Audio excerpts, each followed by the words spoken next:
Hi and hello there again, Taurus! Welcome back to my channel, no? And yung mga babes, wala tayong gender dito. Alam niyo naman yan. Babae, lalaki, LGBT, lahat welcome, no? And hi new viewers! Ako po si Yan. Tuloy po kayo welcome dito. At sa mga returning kong tambayers, thank you sa inyong walang sawang pagtambay. And yes, kung hindi niyo pa knows mga babes, meron pa po tayong other channel. Link ay inilagay ko sa description box, no? Para pag clinic niyo yan, ma-redirect na rin kayo dun sa ating other channel, no, na ang pangalan ay Dalnim. So, just like the high priestess, no, Dalnim is the goddess of the moon in Korean. Yan, no. So, yan mga babes, no, araw-araw ay may daily collective readings tayong ina-upload sa Dalnim channel ko. So, if you want to check that channel out, then just click the link down below. Okay? And yeah, wala tayo dito mga babes, no, na time period, wala tayong gender, wala tayong age, okay? Kaya just take only what resonate. So let's go ahead and check these messages right here for you, Taurus. Para dun sa may mga Taurus placement sa kanilang natal or birth chart, welcome kayo mga babes. Just take how this resonates. Cross watchers ni Taurus, welcome din po kayo. Okay?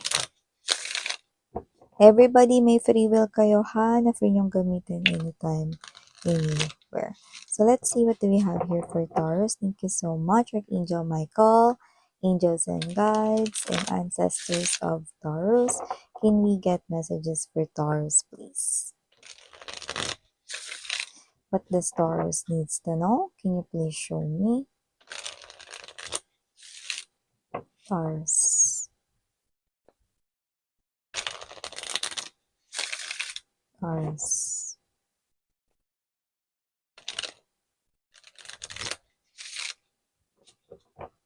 Okay, so let's go ahead and check these messages right here. Taurus. So Taurus, we have here the Ace of Mugs. Wow. Also have here for you guys the Seven of Mugs. Present din dito ang the Chariot card energy. We also have here this, also have here this Eight of Mugs energy, Student of Pens, we also have here, okay?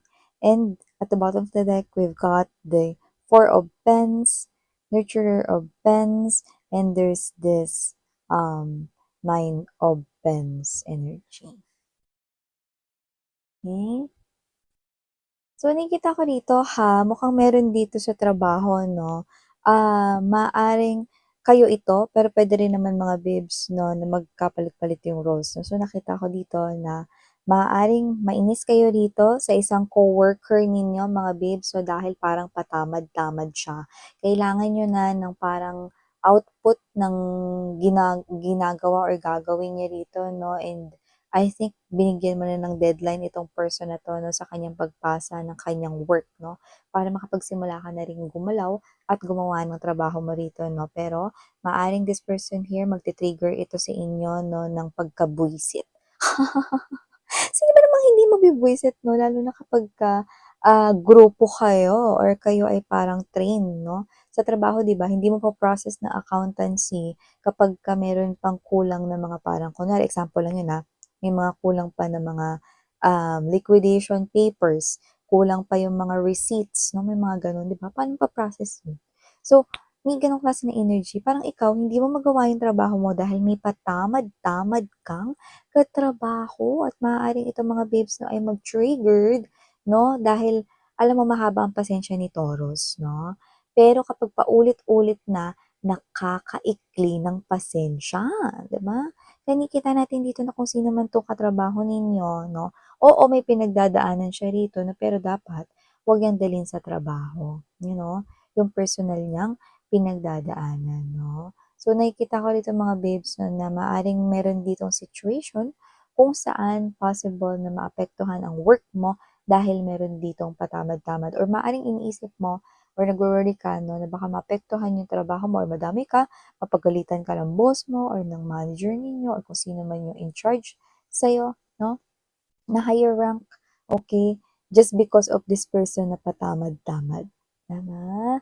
So mga babes 'no, puwede rin dito mag-switch yung mga roles na maaaring kayo rin kasi is magkaroon rito ng araw na parang ayaw at ang bigat ng katawan niyo, hindi dahil meron kayong sakit, pero parang may mga araw na, tinatamad kayo or may mga araw na parang, ayaw ninyong masyadong magkikilos, So, may gano'ng klase ng energy 'no. So, nakikita ko rito 'no, na maaaring dun sa araw na maaari kasing yung iba dahil, um, ngayon yung unang dalaw ninyo o yung iba naman puwedeng hindi ngayon yung unang dalaw ninyo pero maaaring affected kayo ng panahon, puwedeng gloomy yung panahon, maulap 'no, ta's medyo madilim-dilim yung parang uulan pero hindi.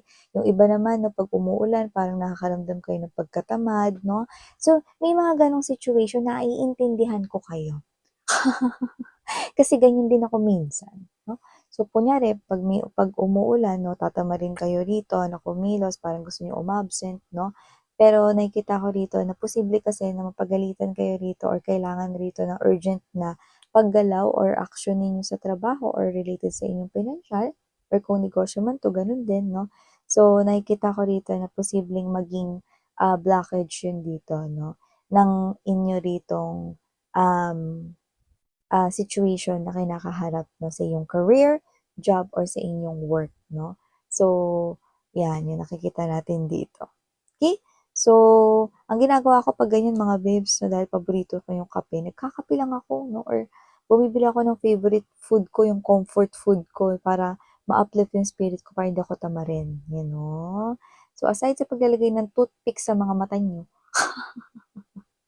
paano yun 'no? Nakita ko kasi yun 'no, na parang ginawa ng iba, ayan 'no. Nakakatuwa 'no, pero parang pinipigilan nila yun para wag silang antukin, ganyan 'no, may gano'ng klase ng energy 'no. Siyempre di ko ina-advice na gawin niyo yun 'no, kinuwento ko lang, 'yan 'no. So, 'yan mga babes na maaaring yung productive day niyo kasi rito is parang hindi maging gano'n ka-productive dahil maaaring kayo mismo yung parang tamarin, okey?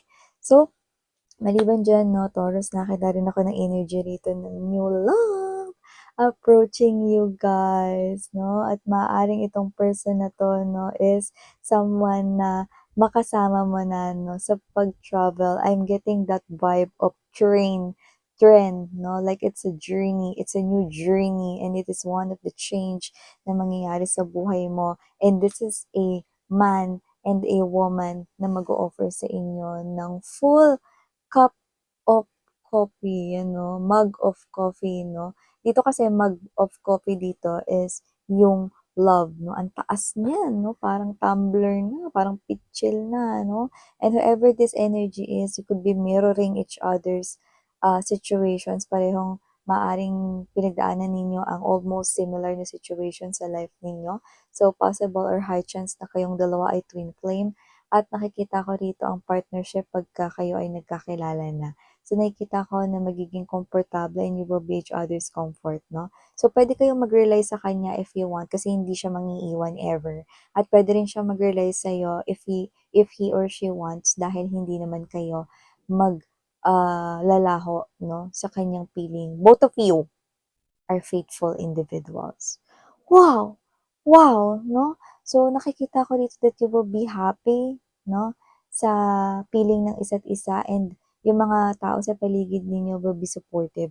At ang maganda, mga babes, nakakita tayo ng kaunlaran sa inyong kaperahan lalo na kapagka kayong dalawa ay naikasal na. Naku, naku, naku, naku! Ang ganda ng takbo ng inyong magiging pinansyal. Meron talaga ditong success, meron talaga ditong winning moments, 'no? Puwede kayong magnegosyo, puwede kayo rito na magtrabaho, ano man 'yan na mapagdesisyonan niyong maging way of earning a living ninyo, may pag-unlad dito at nakikita ko 'no, na anytime reading-ready na kayo rito magkaroon ng baby if wala pa kayong anak. Wow, this is so amazing 'no? This is someone here na brand new person, like you haven't met this person yet. This is someone here 'no, na posible maging stranger pero not so stranger because this is someone here na meron na kayong strong spiritual connection. It will be, something here na mag-i-improve positively every day. Wow, others of you could be meeting this person here when you are having a vacation or a trip. Okay, puwedeng business trip 'yan or vacation trip 'no. Might be other country is very significant. So, maaring ma-meet mo siya while you are on a travel sa ibang bansa. Ayan 'no?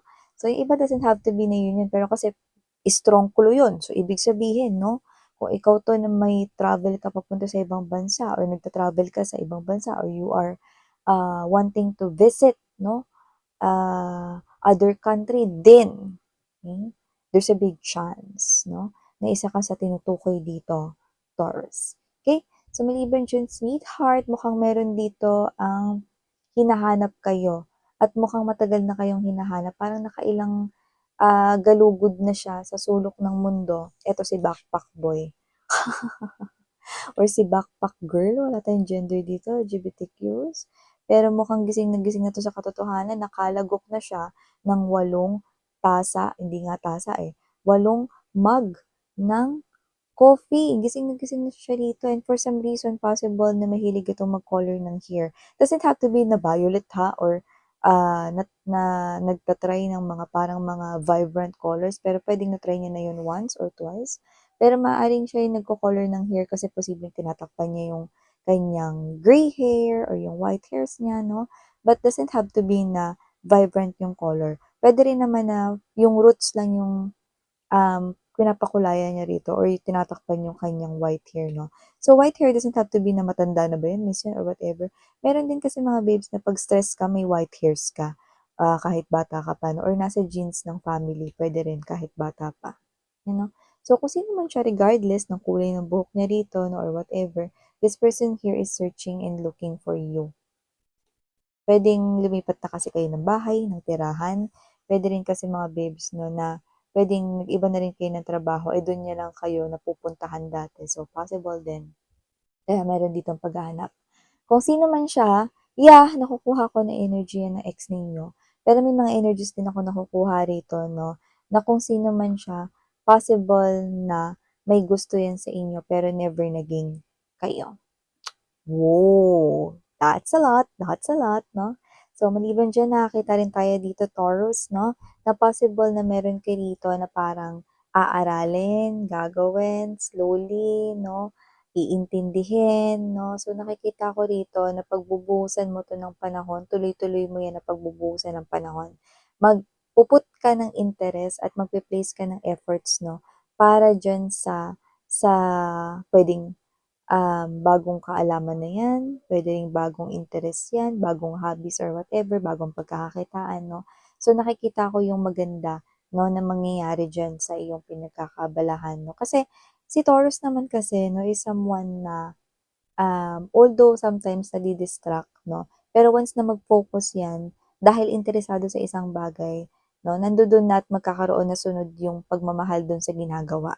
So, nakikita ko rito 'no, na pakikinabangan niyo rin 'yan in the long run 'no, but maybe not yet now, pero sa mga susunod na taon 'yang matututunan ninyo, yung knowledge ninyo 'no, parang nakikita ko mas magagamit mo 'yan sa future. So, ngayon nag-e-enjoy ka, nandun ka pa, yung iba sa inyo nag-a-adapt pa rito 'no, sa inaaral niyo pa 'yan. Pero nakikita ko yung interest sa inyo, kaya nakikita ko 'no na sunod niyan mamahalin mo na yung ginagawa mo at nakikita kong magagamit at pakikinabangan mo 'yan. For some reason malayo pa 'no, pero nakikita ko na ngayon possible na i-engage mo na yung sarili mo diyan, aralin mo na 'yan, tutuklasin mo pa 'yan, 'yan.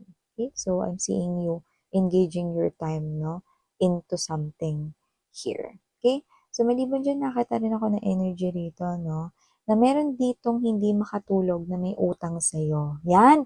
Dalawa nakukuha ko dito, may utang sa'yong pera, kung sino man siya, puwedeng minsan na kayong naging close ng tao na 'yan 'no. So, nakokonsensya siya, yes 'no, about money. So, maaaring may utang siya sa'yo 'no. So, yung iba naman, hindi 'yan yung may utang sa'yo na pera, puwedeng 'yan yung may pagkakautang sa'yo ng loob, 'yan 'no. Ito kung sino man 'to possible na ex mo rin 'yan. Okay. So, hindi siya nakakatulog ng maayos dito 'no, kaya expect some kind of communication kasi mukhang nakikita ko siyang magso-sorry at makikipagkita sa'yo. May utang na siyang loob dito sa'yo. So, puwedeng marami ka na ring naitulong sa kanya, ano. So, kung 'yan man ay dating ka-close mo, nakakilala or ex mo man 'yan, meron ditong energy ng hindi nilalabanan or hindi nagre-resist dito. I'm seeing this person here coming forward to you, you know? At nakikita kong hihingi yan ng tawad sa'yo, Taurus. Okay, and last but not the least, I'm seeing someone here purchasing a car, a vehicle, no? Or pwedeng a motorcycle, whatever it is, no? Basta ganun yung nakikita ko rito. Meron ditong bibili ng sasakyan, no? Motor, car, vehicle, or for delivery purposes, whatever. Nakikita ko na pwedeng yan ay hulog-hulugan or pwedeng bilhin mo yan ng buo in full payment, no? Pero kung ano man yan, I think marami-rami sa inyo 'no, yung magpe-purchase ng vehicle or car this, 2025. So, go ahead, do that 'no, yung iba kasi sa inyo gonna use that sa inyong business or sa inyong transpo as well 'no, para mas tipid kinda thing, okay? So yeah, ito yung mga mensaheng nakuha ko here for my Taurians out there. Thank you so much and please know that you are beautiful inside and out. Yes, and again, I'm your Yana Oni. 사랑해요. Have a nice day. 안녕.